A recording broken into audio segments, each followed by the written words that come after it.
I'm Alex Michelson. This week on The Issue Is, can anyone stop Donald Trump from the Republican nomination? Plus, what's really going on behind the scenes with Senator Mitch McConnell's health? And is California Governor Gavin Newsom actually going to debate Florida Governor Ron DeSantis? Our panel this week, USC's Bob Shrum and Politico's Melanie Mason. Then, the leader of California's Senate, Toni Atkins, is here to discuss major changes coming to that chamber as The Issue Is starts right now. Broadcasting across California, you're watching The Issue Is. And welcome to The Issue Is. I'm Alex Michelson with two of our favorite panelists in the House. Bob Shrum is the director of the USC Center for the Political Future after leading Democratic campaigns for decades. Melanie Mason is a senior political writer at Politico after previously working at the LA Times. Welcome to you both. Great to see you both. Bob, let's start with you. Can anybody stop Donald Trump? Donald Trump? Look, I think there's a possibility, not a certainty. But if one of these trials actually got held and he got convicted, and I think you might have Republicans in Iowa and New Hampshire begin to say, I don't know if we want to do this. And the biggest asset he has in that respect, by the way, is the relative weakness of the rest of the field. Ron DeSantis turned out to be a bust. I mean, maybe that'll change, but I don't think so. But short of that, no. And Trump's in a very paradoxical position right now. All these indictments have either increased or solidified his support among Republicans. At the same time, in the recent AP poll, 64% of people say they probably or definitely would not vote for Donald Trump in a general election, and 53% say they definitely would not. So I think all of this is hurting him with suburban moms, with independent voters, with young people, with the kind of people who made the difference in 2020. So he's in this strange position, doing very well in the primary, and I think in a perilous position in the general. But do you look at some of the national polls in terms of the Biden-Trump matchup, and it shows kind of it's split right now, although we know elections aren't won based off of national polls. It's the Electoral College and all the rest of it. So then Melanie, the question becomes, who's number two, or is there value being a number two? In Bob's scenario, maybe something happens to him. And we've seen this rise of Vivek Ramaswamy, who was on the show a couple weeks ago, got more attention at the debate than anybody else. What do you make of what he's doing right now? Well, this must delight Trump, because on that debate stage, Vivek was essentially the Trump proxy on that stage.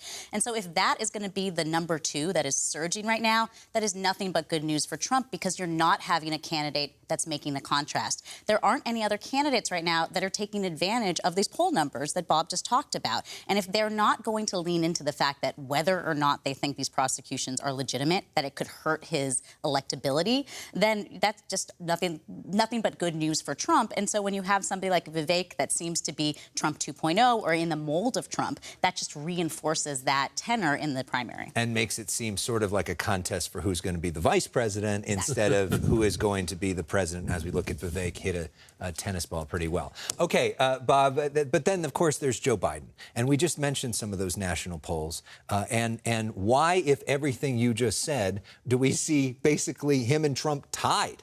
I think there's frustration about the economy that's a hangover from really what went on a year ago, and from the fact that gas prices are still high. I think the people are concerned about his age, and I think that's why a presidential debate in the fall will be very important. You think there actually will be a debate between the two of them? Because I think both of them have reason not to debate. I think Biden has a reason to debate, that he can go out there and demonstrate to people that he's in command of all the subjects, that he knows what he's doing. If you talk to people who work with him, they say, this guy really does have a sense of what's going on. He knows his briefs.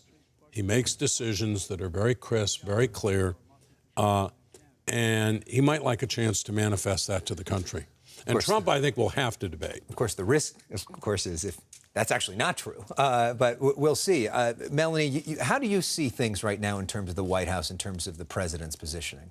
Well, look, I think that if the election next year is a referendum on Biden's presidency, then I think that some of those numbers would be cause for concern. I think that when you have Trump in the race, though, then it never really is a referendum on the sitting president because Trump just sucks so much oxygen out of the room. We saw this in the midterms, too. I think that Republicans really struggled to make this about Joe Biden and the Democrats because Trump and everything that comes bundled up with Trump was still running the show. And so I think that that's probably where the White House is looking at this race right now. Speaking of the age issue, we saw Mitch McConnell this week, and it was really sad to see him freeze in the middle of a press conference, which is something that happened a few weeks back as well. We know that he had a concussion, had to be hospitalized for that.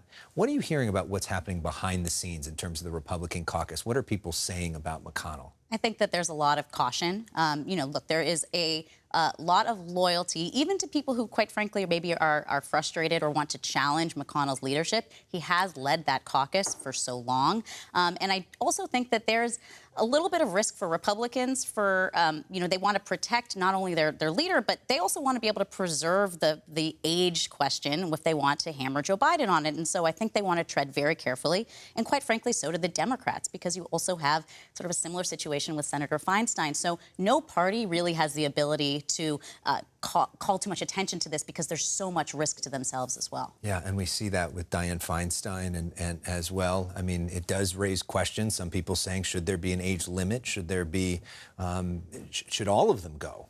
Well, two things. One, the Feinstein situation could be dealt with, I think, very expeditiously if Republicans would agree that they would allow Democrats to replace her on the Judiciary Committee if she resigned. Mm-hmm. That's why she can't resign, because Democrats will lose their majority on the Judiciary Committee, their capacity to confirm judges. Number two, I am utterly opposed to term limits. I think that what we've seen in the state legislature is it just empowers lobbyists and special interests. And, for every Dianne Feinstein, Mitch McConnell, people who get in trouble, you have a Ted Kennedy. You have somebody who's, up until the moment he got sick, was doing amazing things for the country. And in fact, even after he got sick, got Barack Obama committed to doing national health care. So I think it's a very bad, let's let the voters decide. Let's not set arbitrary limits. Reason to hire Bob Shrum. Ted Kennedy, of course, one of your best friends and somebody you worked for forever, and you're still advocating. Well, but I think he's the perfect argument against term limits. Yeah. And he went to the Senate in 1962. Yeah. Was there till 2009 and was probably the most effective U.S. senator, at least in the 20th century and maybe more. Yeah. Interesting. All right. Well, when we come back, we're going to talk about California politics, where there are term limits in place. But first, we go to music. And Bob, do you know what the biggest concert in California is this weekend? You know who's coming to town? No. Do you know? I'm going. You're going. I'm going. Queen Bee? Queen Bee. Queen Bee is here. On her birthday. Beyonce is here. I know one of your favorites, right? It's Crazy in Love. All right, so we're going to go to break with music. This is the trailer advertising the Renaissance Tour. And Bob, your chance to rock out. It's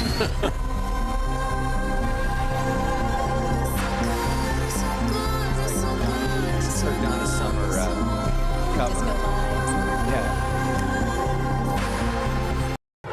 An NBC News story from earlier this week said advisors from President Biden and Vice President Harris see your potential debate with Governor DeSantis unfavorably.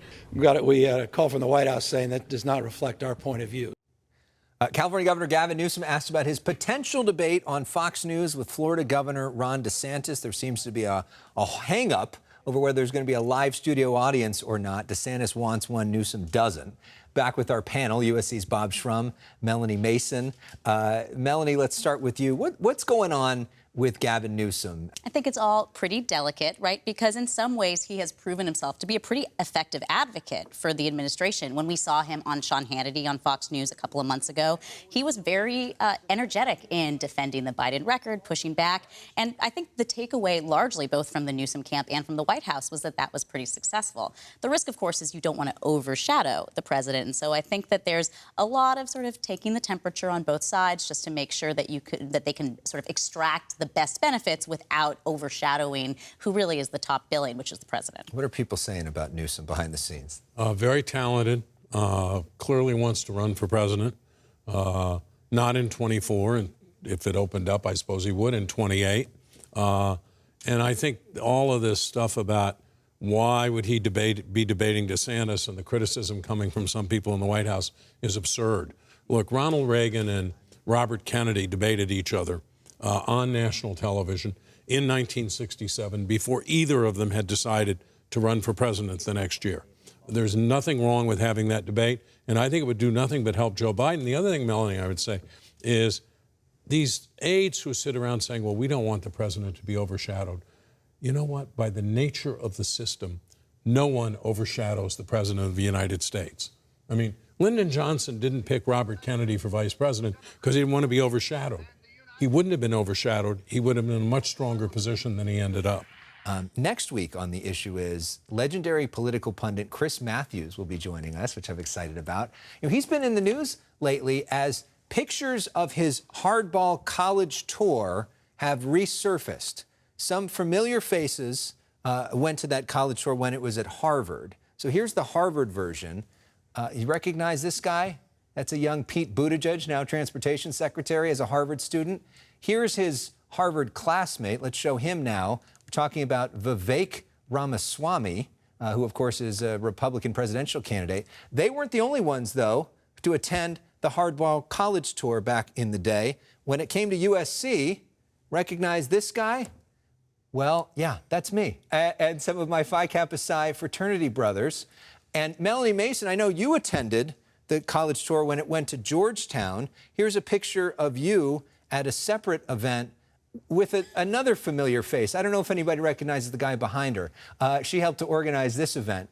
And Bob, I know you didn't attend the Hardball college tour in college, although you may have attended it when you were on that show all the time. But we do have a pic of a young Bob Shrum. Look at this guy, winning awards from way back in the day at his time at Loyola here in L.A. and at Georgetown. Looking good there, Bob. Yeah. And so, speaking of college, we have my favorite song from my favorite band, the University of Southern California Trojan Marching Band, the greatest band in the history of the universe. When they played with Fleetwood Mac, here's their platinum-winning song, Tusk, which, of course, we play every time we beat UCLA. So we go to break with that. Toni Atkins, the leader of the California Senate, is up next. Thank you, guys. Great to see you. Thank you. Fight on. We'll be right back. Yeah, this is, and the Trojan football is back. Tusk. The Senate President Pro Tem is the most powerful figure in California. Senate this week, the Democrats in Sacramento voted Mike McGuire as the new leader who will take over for Toni Atkins next year. Toni Atkins is right there. She has led the state Senate since 2018. The senator from San Diego previously led the California Assembly. Senator Atkins, welcome back to The Issue Is. Thank you. It's good to be here, Alex. So why the announcement about a transition right now, and why Mike McGuire as a replacement? Well, Mike has the support of his colleagues in the Senate. He has been my majority leader, and so we've worked together for the last 5 years. It's a natural progression. And I think right now, because the caucus pretty much came together to support him, and when that happens, you need to make the transition, or at least announce a transition. And so the transition itself will happen early next year? Mike and I haven't talked about it yet, but that's the anticipation, early 2024. And so we'll get through this session, get the work done, and then we'll have conversations about what that transition looks like and when. So you have served with so many high-profile leaders over the last several years in Sacramento. What do you think is the most important lesson about leadership you've learned during that time? Well, whether it's about leadership or any job you want to do, I think listening, paying attention to what's going on around you, and understanding that everybody comes with a perspective and with goals that they want to accomplish. My Republican colleagues, my Democratic colleagues, the legislative branch, the executive branch, and you just have to understand the job is to work through issues with all of those people, all of those groups. And it's so true. We have some incredible leaders in California, from Governor Brown, Governor Newsom. I've served with 2 pro tems and 2 speakers, 1 speaker. Well, 3. You know, see, it's hard to keep the math. 3 speakers. Who was the biggest jerk of all of them? No, just kidding. Oh, no. They may say me. I don't know. Let's talk a little bit more about you. When you were a little girl growing up in Virginia, did you ever imagine a career like this? Oh, no. You know, Alex, I just wanted to be considered part of society. I mean, I grew up in a house with no running water. We didn't have health care. My dad was a lead and a coal miner, later a construction worker. My mom worked in factories. The house was, well, you know, rural poverty. So all I wanted was to be able to fit in, you know, so no, of course not. I could have never imagined this. And then you ended up in San Diego, and then you ended up with Jennifer, who is now your spouse. How did Jennifer change your life? Well, I think she had the confidence I needed to learn for myself. Jennifer really helped support that. She grew up internationally, originally from Ohio, but grew up internationally in a diplomatic family. So it was a colliding of two very different worlds. But I think similar values. You know, she grew up in some third world countries, and her love of economic development, infrastructure, housing, just matched very closely with my goals and my values. So it's been a wonderful, wonderful partnership. We celebrate our 15th year of marriage this next week.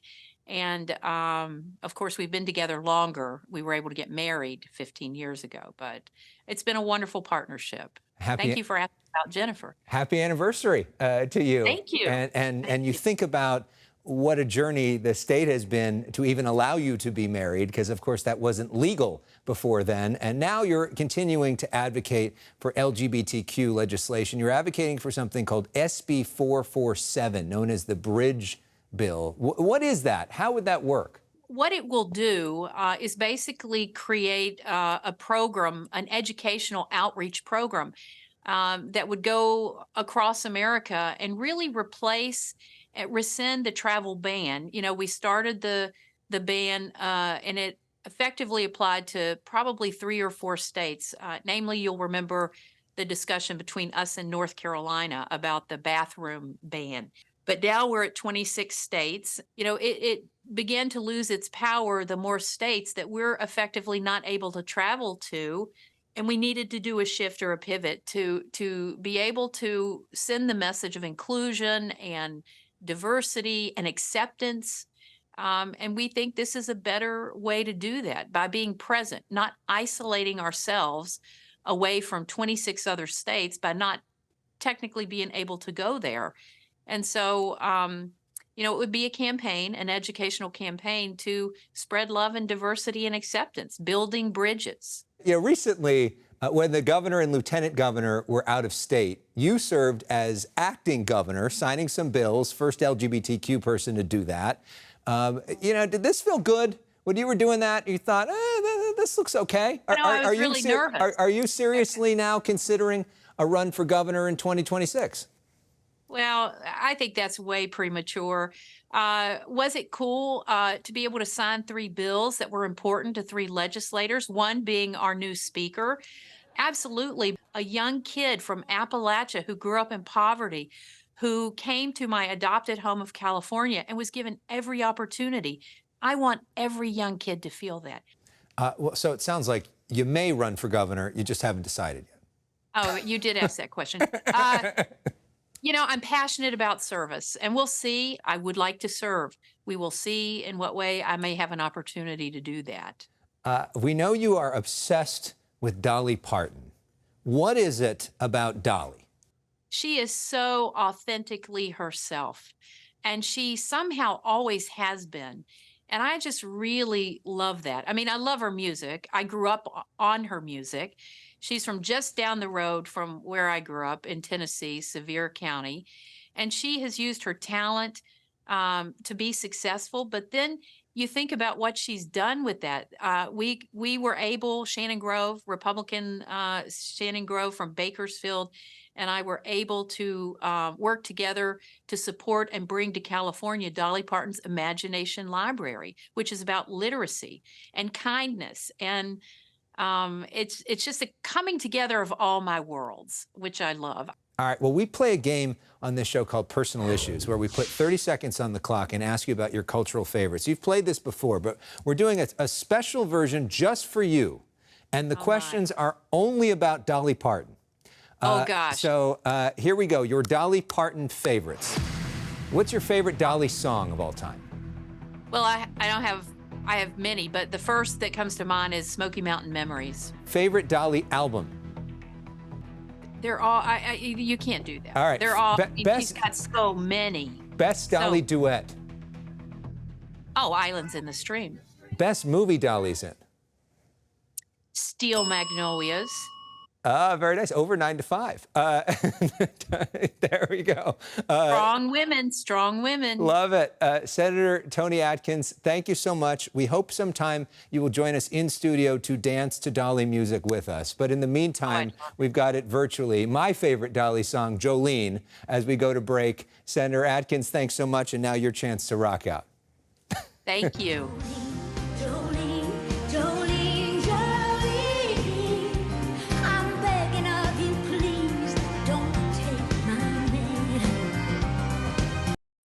What's like a typical day for the White House press secretary? That is such a good question. This week, we spoke with White House Press Secretary Karine Jean-Pierre. Check out that interview at youtube.com/Elex Michelson. Next week on The Issue Is, Democratic Congressman Ro Khanna will join us in studio. And as we mentioned, longtime Hardball host Chris Matthews will share his perspective. Let's wrap things up by honoring the newest class of the California Hall of Fame. The governor and the first partner recently inducting the latest class, all of them posthumously.